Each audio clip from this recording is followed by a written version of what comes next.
देखिए, इस दुनिया के अंदर बीमारियां बहुत हैं और उसके इलाज भी बहुत है। हॉस्पिटल, डॉक्टर और दवाइयाँ भी, जड़ी बूटियाँ भी, हकीम भी और दवा ताबीज़ भी इस दुनिया के अंदर भरे पड़े हुए हैं। बड़ी से बड़ी बीमारियां जो हॉस्पिटल में, अमेरिका में, लंदन में जाकर ठीक नहीं हुई, वो किसी के दर की मिट्टी से, दर की राख से ठीक हो गई। यहाँ साइंस फेल हो जाती है कि राख से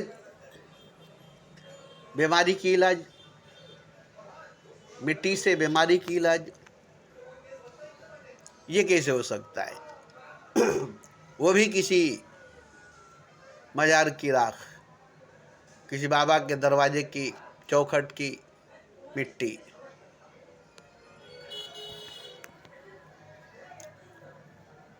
तो ये साइंस को अभी तक समझ में नहीं आया। हालांकि ये चमत्कार की बात नहीं है, ये मौजज़ा, करामात, करिश्मात की बात नहीं है।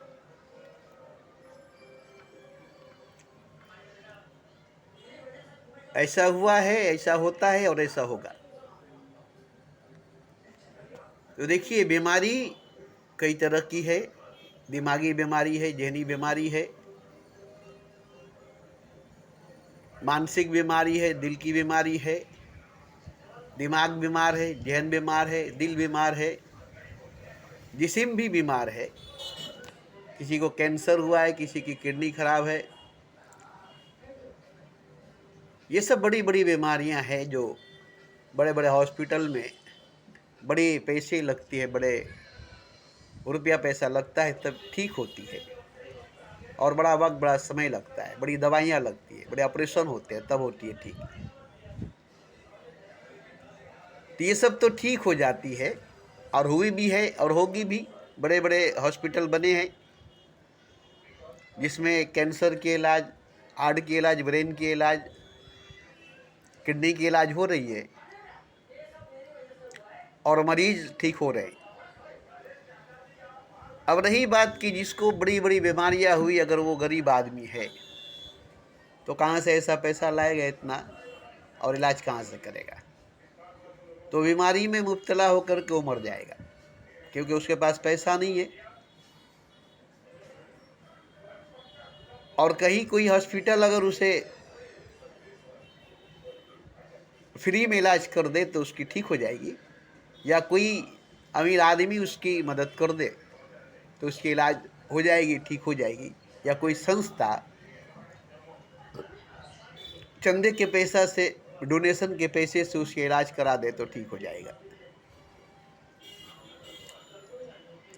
मगर जो रूह बीमार है, जो आत्मा बीमार है, उस आत्मा की,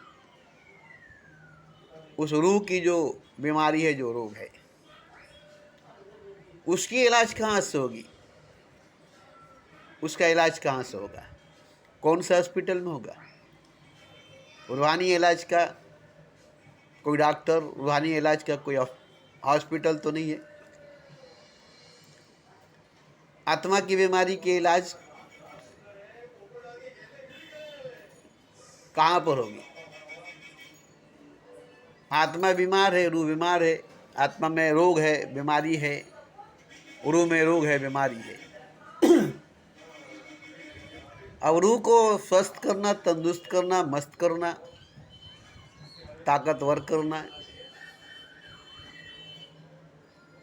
ताकि वो ईश्वर के रास्ते पर चल सके, खुदा के राह पर चल सके। क्योंकि बीमार रूह खुदा के रास्ते पर नहीं जा सकता।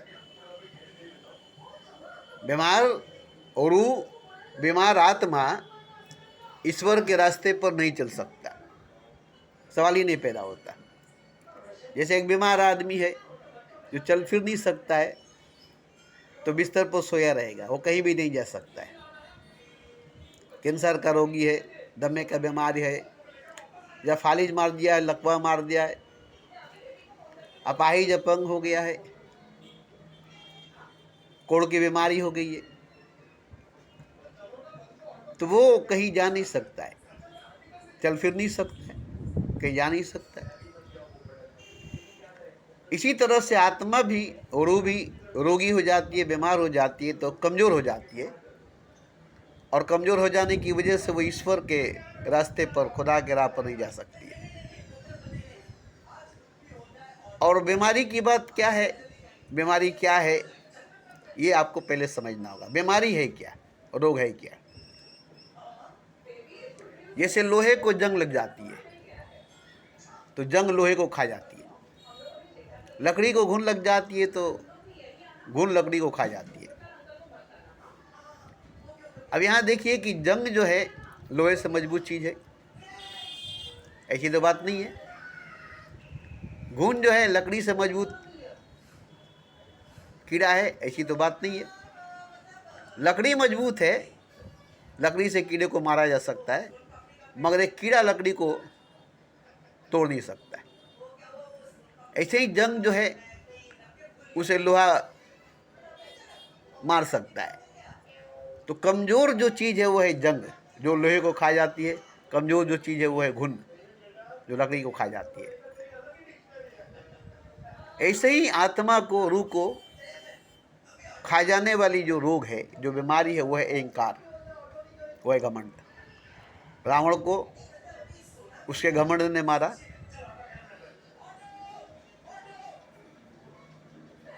तो रोग जो है आत्मा को जो लगी है, रूह को जो लगा है, वो रोग है अहंकार, वो रोग है अहंकार। अब अहंकार को ख़त्म करने के लिए, अहंकार को मिटाने के लिए, जो आत्मा को मार रही है, जो रूह को मार रही है, जो आत्मा को खा रही है, जो रूह को खा रही है, और भी इसमें बीमारी है। वासना है, कामना है, काम वासना है, भोग संभोग है, सेक्स जना है, जिसमें आत्मा डूबा हुआ है, रूह डूबी हुई है। जैसे शराबी शराब पीता है तो उसके कलेजा जलने लगता है, तो भले ही उसकी कलेजा जलती है मगर वो शराब पीता है, और धीरे धीरे उसकी कलेजा आखिर में पूरी तरह से जल जाती है और वो शराब पी पी करके मर जाता है।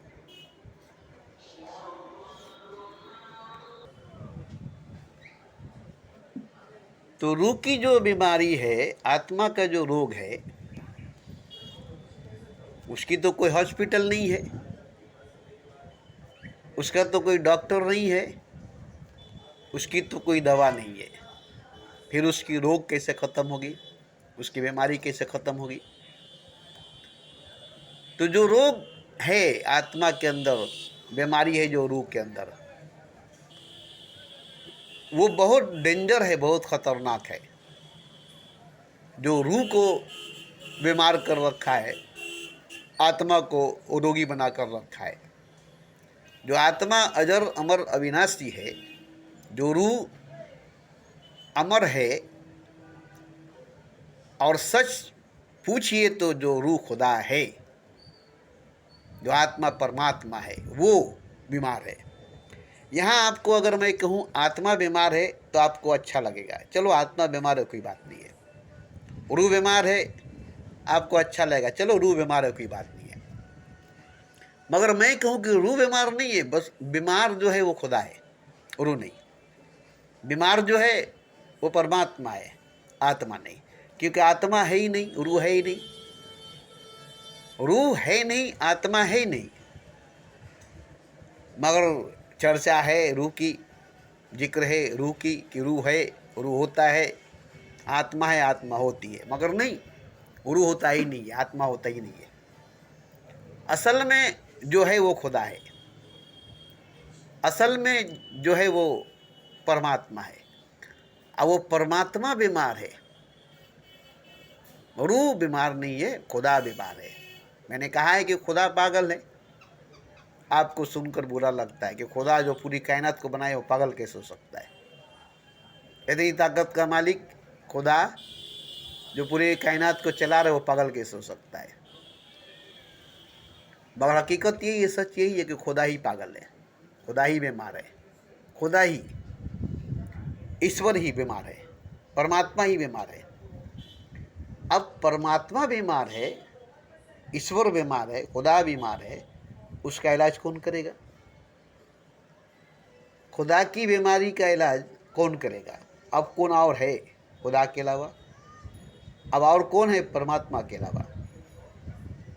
सबका इलाज करने वाला तो परमात्मा है, सबका इलाज करने वाला तो खुदा है, और खुदा ही बीमार है, परमात्मा ही बीमार है। अब उसका इलाज कौन करेगा? उसका इलाज कौन करेगा? तो पहले ये मान लेना पड़ेगा कि जो रूह है वो हकीकत में कुछ नहीं है, जो आत्मा है वो सच में कुछ नहीं है। क्योंकि आत्मा होता नहीं है, रूह होती नहीं है। असल में होता है खुदा, असल में होता है परमात्मा, और वही बीमार है, वही पागल है। चारों तरफ वही बीमार, वही पागल है। हर शरीर के अंदर आत्मा नहीं बल्कि परमात्मा है, रूह नहीं बल्कि खुदा है, और वही बीमार है। बीमार परमात्मा है, बीमार खुदा है। अब वो खुदा का इलाज कौन करेगा? परमात्मा का इलाज कौन करेगा? कोई नहीं कर सकता है परमात्मा का इलाज, कोई नहीं कर सकता है खुदा का इलाज। अब खुदा जब बीमार है, परमात्मा जब बीमार है, तो क्या सबूत है कि परमात्मा बीमार है, खुदा बीमार है? इसका यही सबूत है कि चारों तरफ देख लीजिए क्या हो रही है, क्या हो रहा है। अगर परमात्मा बीमार नहीं है, खुदा बीमार नहीं है, तो उसी के सामने सब कुछ हो रहा है, वो कुछ करता क्यों नहीं है? उसी के सामने सब कुछ हो रहा है, वो कुछ करता क्यों नहीं है? वो नहीं कुछ कर सकता है, उससे कुछ नहीं हो सकता है, क्योंकि वो बीमार है, वो बीमार है। अब बीमार है इसलिए वो कुछ नहीं कर सकता। हर जिस्म के अंदर रूह नहीं बल्कि खुदा बीमार है, हर शरीर के अंदर आत्मा नहीं बल्कि परमात्मा बीमार है। और देखिए क्या क्या हो रहा है दुनिया के अंदर, क्या क्या नहीं हो रहा है दुनिया के अंदर, मगर कोई है जो किसी को रोक सके? रोकने वाला तो परमात्मा है, रोकने वाला तो खुदा है, और वही बीमार है, वही रोगी है। तो परमात्मा को ठीक करना, खुदा को ठीक करना किसके बस की बात है? मैं जो बोल रहा हूँ इसको खूब गौर से सुनिएगा और इसको झुटलाने की कोशिश मत कीजिएगा। मेरी नज़र में खुदा ही खुद बीमार है, परमात्मा ही खुद बीमार है। मैं बीमार परमात्मा को देखता हूँ, मैं बीमार खुदा को देखता हूँ। आपको सुनकर हैरानी होगी। अभी मेरे पास ओशो की एक छोटी सी लाइन, उसमें लिखा हुआ है,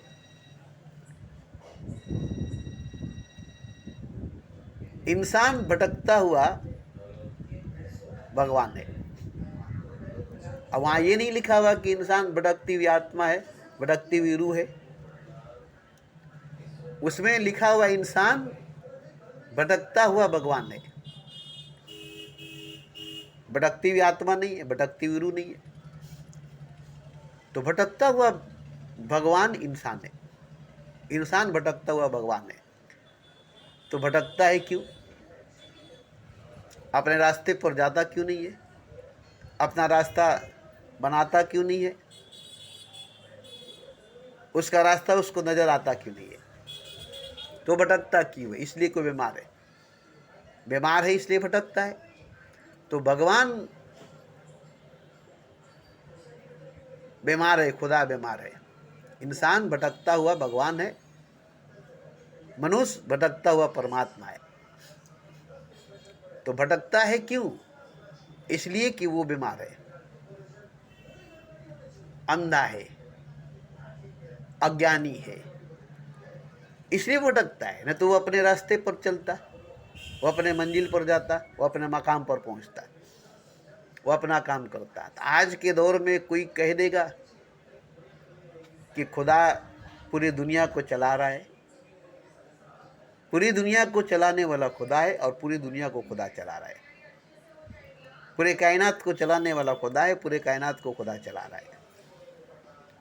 कहने से नहीं होगा। अगर खुदा चला रहा है तो खुदा के चलाने से दुनिया कैसी चलेगी, कायनात कैसे चलेगा? अगर खुदा ही चलाता है पूरे कायनात को, पूरी दुनिया को, तो कैसे चलेगा? जैसे चाहेगा खुदा वैसे चलेगा, जैसा खुदा चाहेगा वैसा चलेगा।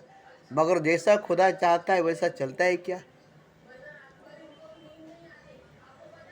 जैसा चाहता है खुदा वैसा चलता है क्या? नहीं चलता है। क्यों? कि खुदा बीमार है, चाहने से तो नहीं होगा, करने से होगा, वो कर नहीं सकता है। तो बीमार खुदा चाहकर भी कुछ नहीं कर सकता, जैसे बीमार इंसान चाहकर भी कुछ नहीं कर सकता। तो हमारे नज़र में खुदा ही बीमार है, खुदा ही पागल है, खुदा ही मुर्दा है। अब ये आपको बहुत बुरा लगेगा, क्योंकि आपके भगवान को बीमार कहना, मुर्दा कहना, अंधा कहना, ये आपको बर्दाश्त नहीं होगा। मगर आपके भगवान को मैं बीमार नहीं कहता, खुदा को बीमार नहीं कहता, बल्कि आप ही भगवान है, आप ही खुदा है, और आप ही को मैं बीमार और आप ही को मैं अंधा कहता हूँ। आपका कोई भगवान नहीं है, आपका कोई खुदा नहीं है, आप ही भगवान, आप ही खुदा है, और आप ही बीमार और आप ही अंधा है। अब आप खुद बीमार हैं, खुद अंधा है और खुद खुदा है। मैं ये नहीं कहता हूँ कि आपका खुदा बीमार है, आपका भगवान बीमार है, आपका खुदा अंधा है, आपका भगवान अंधा है, आपका खुदा पागल है, आपका भगवान पागल है। नहीं, आप ही भगवान है और आप ही अंधा है, आप ही बीमार है और आप ही पागल है। आप ही खुदा है, आप ही अंधा है, आप ही बीमार है और आप ही पागल है। अब ये आप खुद नहीं जान सकते, क्योंकि आप पागल है, और आप खुदा है ये नहीं जान सकते। आप बीमार हैं और आप खुदा ये नहीं जान सकते। आप अंधा हैं, आप खुदा है ये नहीं देख सकते। एक खूबसूरत इंसान अगर अंधा है तो अपनी खूबसूरती को नहीं देख सकता। एक राजा अगर पागल है तो अपने आप को राजा नहीं समझ सकता। राजा है मगर पागल है तो पागल खाने में, तख्त पर नहीं है। अंधा है मगर खूबसूरत है, मगर अपनी खूबसूरती को नहीं देख सकता। राजा है मगर पागल है, अपने तख्त पर नहीं बैठ सकता। ऐसे ही अपनी मंजिल, अपने मकाम पर नहीं जा सकता जब तक अंधा है, जब तक पागल है, जब तक बीमार है। जैसे बीमार आदमी को हॉस्पिटल में ले जा कर के एडमिट कर दिया जाता है, जब तक ठीक नहीं होगा उसे घर नहीं लाया जाता है। जब तक बीमार है तब तक वो हॉस्पिटल में पड़ा हुआ है, बिस्तर पर पड़ा हुआ है, खाट पर पड़ा हुआ है। जब ठीक हो जाएगा, तंदुरुस्त हो जाएगा, स्वस्थ हो जाएगा, तब वो घर आएगा, और जब पूरे तरह से मजबूत, ताकतवर हो जाएगा, तब वो अपना काम में जाएगा, अपने कारखाने में काम करने में, या अपने ऑफिस में जाएगा। तो काम करने के लायक, ऑफिस में जाने के लायक जब हो जाएगा तब नहीं जाएगा। और जब तक वो काम करने के लायक, ऑफिस में जाने के लायक नहीं होगा, तब तक वो घर पर पड़ा रहेगा, बिस्तर पर पड़ा रहेगा।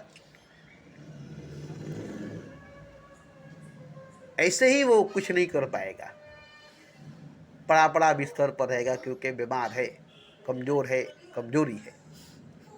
इसी तरह से खुदा है। मैं किसी और को नहीं देखता, मुझे कोई और दिखाई नहीं देता, मैं खुदा को ही देखता हूँ चारों तरफ। बीमार है, पागल है, मुर्दा है, ये मैं अपने आँखों से देखता हूँ, और मैं इससे बहुत दुखी हूँ। खुश नहीं हूँ कि खुदा बीमार है, अंधा है, पागल है और मुर्दा है। मैं बहुत दुखी हूँ, मैं बहुत दुखी हूँ, क्योंकि खुदा बीमार है, खुदा पागल है, खुदा अंधा है, खुदा मुर्दा है। और सब खुदा है, सब खुदा है, सब कुछ खुदा है, सब परमात्मा है, सब कुछ परमात्मा है, हर पदार्थ परमात्मा है, हर चीज़ खुदा है, हर मखलूक खुदा है, हर शिव जीव है, हर जीव शिव है। तो कहने का मेरा ये मतलब है कि मैं तो देख रहा हूँ खुदा को बीमार, पागल, अंधा और मुर्दा। मैं भी तो खुदा ही था, पागल ही था, मुर्दा ही था, अंधा ही था। मैं भी मगर आज मैं सेहतमंद, तंदुरुस्त, होशमंद आँख वाला हो गया हूँ। आज मैं सही मानों में, रियल में अपनी हालत में आ गया हूँ। इससे पहले मैं बीमार था, कमज़ोर था, अंधा था, पागल था। अब मुझे किसने ठीक किया? मेरा इलाज किसने किया? किसी ने भी नहीं किया, किसी ने भी नहीं किया। मैंने खुद अपना इलाज किया, खुद मैंने अपना इलाज किया। किसी ने मेरा इलाज नहीं किया, किसी ने मुझे ठीक नहीं किया। क्यों नहीं ठीक किया? इस वजह बता देते हैं। वो तो बीमार है, कोई डॉक्टर नहीं है, कोई हकीम नहीं है, सब बीमार है, सब पागल है, सब मुर्दा है। उसमें मैं भी बीमार था, मैं भी पागल था, मैं भी मुर्दा था। तो चारों तरफ बीमार ही बीमार थे, पागल ही पागल थे, मुर्दे ही मुर्दे थे। जैसे कब्रिस्तान में मुर्दे हैं, पागल खाने में पागल हैं और हॉस्पिटल में बीमार है, मगर कहीं कोई डॉक्टर नहीं है। तो कैसे होगा? अपना इलाज अपने करना पड़ेगा, अपनी खिदमत अपने ही करना पड़ेगा, अपना सेवा अपने ही करना पड़ेगा, अपनी मरम्मत अपनी ही करनी पड़ेगी। और ये मुझे करना पड़ा। मैं भी सोचा कि कोई मुझे मिल जाए ऐसा जो मेरी बीमारी को, कमजोरी को, अंधेपन को, अज्ञानपन को दूर कर दे, मगर कोई नहीं मिला, कोई नहीं मिला। मैं ढूंढा, तलाशा, खोजा, गया जहाँ तक हो सका, हर मजहब वालों के पास, हर धर्म वालों के पास, हर साधु सन्यासियों के पास, हर बाबाओं के पास, और पढ़ा भी हर तरह की किताबों को, हर तरह की इबादत किया, हर तरह की रियाजत की, हर तरह के अमल किया। जो समझ में आया मैंने वो किया, अंधाधुंध करते चला गया, चीख चीख कर गाया, चिल्ला चिल्ला कर गाया, फिल्मी गीत, फिल्मी गाना।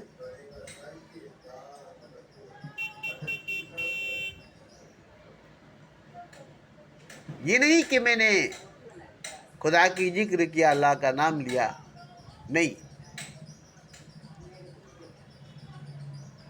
चीख चीख कर फिल्मी गीत, फिल्मी गाना गाया, रूह की गहराई से, दिल की गहराई से, बड़ी सच्चाई, बड़ी ईमानदारी से।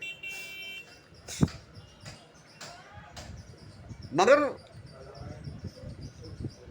बीमार तो बीमार ही था, कमजोर तो कमजोर ही था, पागल तो पागल ही था, अंधा तो अंधा ही था। मगर इसी में मैं करता गया, इसी में मैं सब कुछ करता गया। और भी बहुत कुछ किया मैंने, और बहुत कुछ किया मैंने। और जितना ज़्यादा मैं करता गया, जितना ज़्यादा मैं करता गया, उतना ही ठीक होता गया, उतना ही ठीक होता गया। अब क्या क्या बताऊं मैं, क्या क्या किया हूँ, कौन कौन सा अमल किया हूँ, ये मैं बता नहीं सकता हूँ, क्योंकि हालांकि सब मुझे याद है। फहरिस्त बना सकता हूँ कि ये मैंने किया है, ऐसे ऐसे मैंने किया है। मगर सब कुछ करने के बाद, सब कुछ कर लेने के बाद, मैं जैसे कि तैसा था, जहाँ के तहाँ था।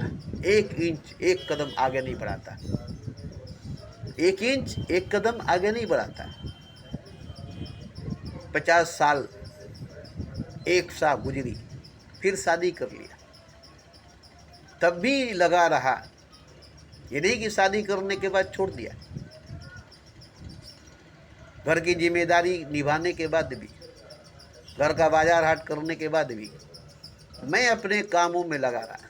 जहाँ जाना होता जाते थे, जो करना होता था करते थे, और जो मैं रोज वीडियो बनाकर बोलता था, जो बोलना चाहता था बोलता था, खुलकर बोलता था, चैलेंज करके बोलता था। अब इसी बोलने में और लोगों से भी बात करता था, 10-20 लोगों के बीच में बैठकर उन लोगों से बहस भी करता था, वो लोग मुझसे बहस भी करते थे, सवाल जवाब भी होती थी, 4-4 घंटा 6-6 घंटा। मगर जरा भी फर्क नहीं हुआ, एक सा जैसा था वैसा ही, जो था वही। तो कभी कभी तो रोना आ जाता था, मगर कभी मैं रोया नहीं था, कभी मैं रोया नहीं था, रोना जानता ही नहीं था, इसलिए मैं रो नहीं पाया। गाया चीख चीख कर, चिल्ला चिल्ला कर, सबके सामने, मगर छुप कर भी नहीं रो सका। ये नहीं कि छुप करके रो लेता, सबके सामने नहीं रो सका तो छुप कर भी तो रो सकता था, नहीं? तन्हाई में भी तो रो सकता था, नहीं? रोना जाना ही नहीं, इसलिए मैं कभी रोया नहीं। इसलिए मुझे बड़ी तकलीफ हुई, बड़ी तकलीफ हुई। बिना आंसू के रोना, बिना आंसू के रोना कभी नहीं सुने होंगे। जब भी रोएंगे तो आंसू निकलेगी, मगर बिना आंसू के रोना, बिना चीखे बिना चिल्लाए रोना, बिना सिसकी मारे हुए रोना, अंदर ही अंदर रोना, भीतर ही भीतर रोना, सबके सामने रोना, हंसकर रोना, गाकर रोना, चीख चीख कर गा गा करके रोना। और किसी को समझ में नहीं आता था, किसी को महसूस नहीं होता था। मगर ये सब करने के बाद, ये सब कर लेने के बाद अब ये हुआ कि जितना मुझसे हो सका मैंने किया, जितना मुझसे हो सका मैंने बोला, जितना मुझसे हो सका मैंने लिखा, गाया, पढ़ा। और उसके बाद छोड़ दिया। और जब छोड़ दिया,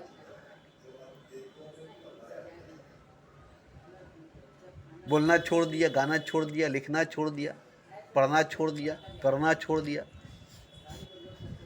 और छोड़ने की वजह भी थी, अब वो अंदर ताकत नहीं थी, हिम्मत नहीं थी, सब खत्म हो गई। इसी में सब खत्म हो गए, दिल खत्म हो गए, दिमाग खत्म हो गए, रूह खत्म हो गई।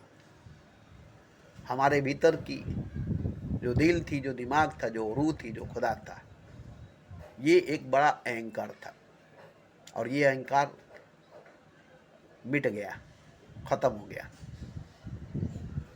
आपके अंदर दिल, आपके अंदर दिमाग, आपके अंदर रूह, आपके अंदर जो खुदा है, वही सबसे बड़ा अहंकार है। उसी पर आपको ज़्यादा अहंकार है, अपने खुदा पर, अपने रूह पर, अपने दिल पर, अपने दिमाग पर, अपने धर्म, अपने मजहब, अपने समाज पर, अपने आप पर। और जब तक ये पूरी तरह से मिट कर ख़त्म नहीं हो जाएगा, निस्तो नाबूद नहीं हो जाएगा, नहीं हो जाएगा, तब तक जो होना है, जो होगा, वो नहीं हो सकता है। तो ये सब कुछ जब मिट जाएगा, ख़त्म हो जाएगा, नहीं हो जाएगा, तब वो सामने आ जाएगा जो इन सब की वजह से दबा हुआ, छुपा हुआ था।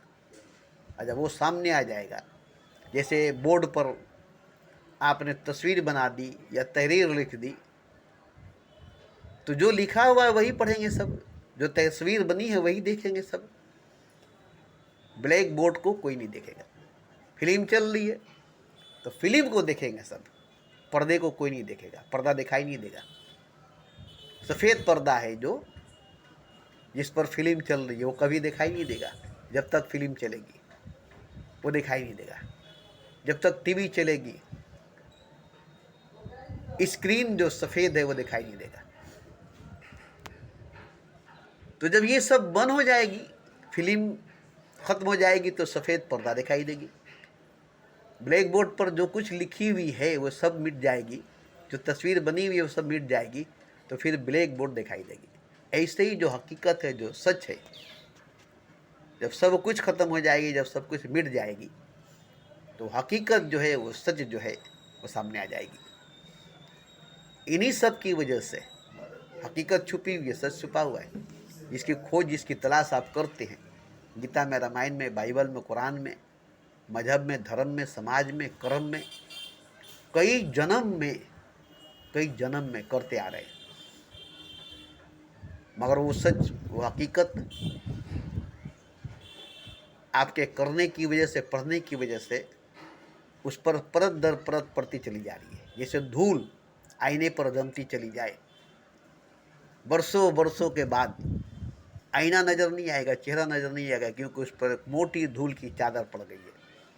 अब जब तक उस पर से धूल का चादर नहीं उतरेगी, धूल का परत नहीं उतरेगा, तब तक आईना नज़र नहीं आएगी और आईने में चेहरा नज़र नहीं आएगा। इसी तरह से ये जो जितने कर्म किए, जितने धर्म किए, जितने लाज शर्म किए, ये सब एक परत बनती गई, प्याज की तरह परत दर परत, परत दर परत, परत दर परत जमती चली गई जन्मों जन्मों में। अब इन परतों को उतारना पड़ेगा, इन तमाम परतों को उतारना पड़ेगा। तो उतारने का काम करने का मतलब क्या हुआ? मिटाना पड़ेगा। जो ब्लैक बोर्ड पर लिखी उसको मिटाना पड़ेगा, जो तस्वीर बनी है उसको मिटाना पड़ेगा। तो अंत में मिटना पड़ेगा। तुम मिटोगे तो भगवान प्रकट होगा, तुम मिटोगे तो खुदा जाहिर होगा। तुम खुद पर्दा हो खुदा का, पर्दा हो भगवान का। तुम हटोगे, तुम गिरोगे, तुम मिटोगे, तुम निस्तो नाबूद हो जाओगे, तब वो परमात्मा जो है सामने आ जाएगा। मैं था तो हरि नहीं, अब हरि है तो मैं नहीं। तो यहाँ कौन मिटना चाहता है? सब बचना चाहता है और बनना चाहता है। मिटना कोई नहीं चाहता, हर कोई बनना चाहता है, हर कोई बनना चाहता है। ये बनना ही जो है, बनने का सिलसिला जो है, यही परत दर परत, परत दर परत और ज़्यादा मोटा होता चला जाता है। तो कोई भी नहीं है जो बनना नहीं चाहेगा, हर कोई चाहता है, हम बनना चाहते हैं, कुछ भी बनाओ मगर बनना चाहते हैं, मिटना नहीं चाहता कोई। और यहाँ मिटने की बात है, यहाँ मिटने की बात है। और मिटना बड़ी मुश्किल है, खुद को मिटाना, खुद के हाथों मिट जाना, खुद अपने हाथों से खुद को मिटाना। कोई आपको मिटाएगा नहीं, आपको खुद ही अपने हाथों से खुद को मिटाना होगा। मारना नहीं होगा, खुदकुशी करना नहीं होगा, आत्महत्या करनी नहीं होगी, मिटानी होगी अपने हाथों से, मिटना होगा अपने हाथों से। अब आप अपने आप को मिटाएंगे, आपको कोई दूसरा मिटाएगा नहीं। देखिए ओशो की एक बात, आपको कोई जगाएगा नहीं, आपको कोई जगाएगा नहीं, आप ही अपने आप को जगाएंगे। तो ये बात वही हुई, आपको कोई मिटाएगा नहीं, आप ही अपने आप को मिटाएंगे। देखिए जगाना मिटाने की बात है, आप अपने आप को जगाएंगे, आपको कोई जगाएगा नहीं। आप अपने आप को मिटाएंगे, आपको कोई मिटाएगा नहीं। सोए हैं जो, वो जागेगा नहीं, उस सोए हुए को मिटाना पड़ेगा। और सोए हुए के भीतर जो है उसको जगाना पड़ेगा। तो जो सोया हुआ है वो नहीं जागता है, उसमें जो सोया हुआ है वो जागता है, उसमें जो सोया हुआ है वो जागता है। तो आप में जो सोया हुआ है वो जागेगा और आप अपने भीतर अपने आप को जगाएंगे। आप एक नहीं है, एक जो जाहिर में है, एक जो अंदर बातिन में है, उस सोए हुए को जगाना है। बाहर से तो रोज जागते हैं, भीतर से एक रोज जाग जाए। बाहर से रोज जागते हैं, भीतर से एक रोज जाग जाए। जो भीतर सोया हुआ है वो एक रोज जाग जाए, उसको जगाना आपका काम है, और वही आप हैं। और आपको जागना है, अपने आप को जगाना है। कैसे जगाएंगे, किस तरह से जगाएंगे? बड़ा मुश्किल बात है, क्योंकि मैंने अपने आप को जगाया, चीखा, चिल्लाया, आवाज़ दिया, बहुत तरह के काम किया, बहुत तरह के बात किया, बहुत झिझोड़ा अपने आप को, बहुत तोड़ा अपने आप को, तब जागा हूँ मैं। बहुत मिटाया अपने आप को, तब मिटा हूँ मैं। तो मुझे कोई जगाया नहीं, मुझे कोई मिटाया नहीं, मैं खुद ही जागा, खुद को जगा कर। मैं खुद ही मिटा, खुद को मिटा कर। मगर ये बोलने की वजह है कि शायद आपको भी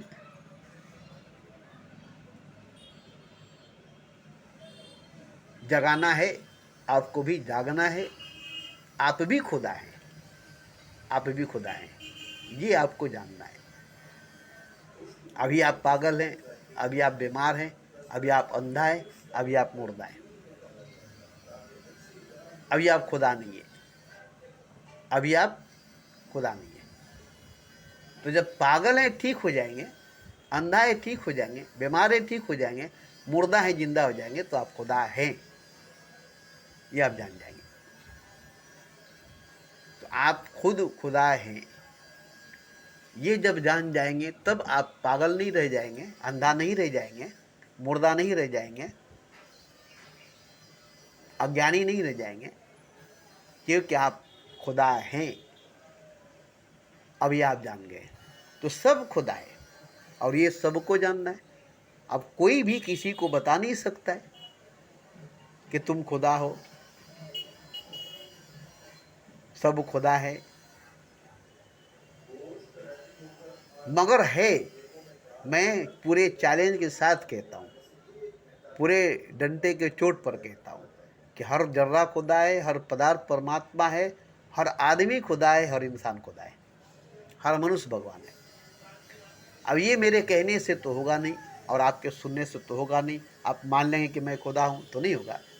क्योंकि मैं भी कभी सोचा था कि मैं जब खुदा हूँ तो फिर मैं जो कहूँगा वो हो जाएगा, मगर नहीं होता था, नहीं होता था।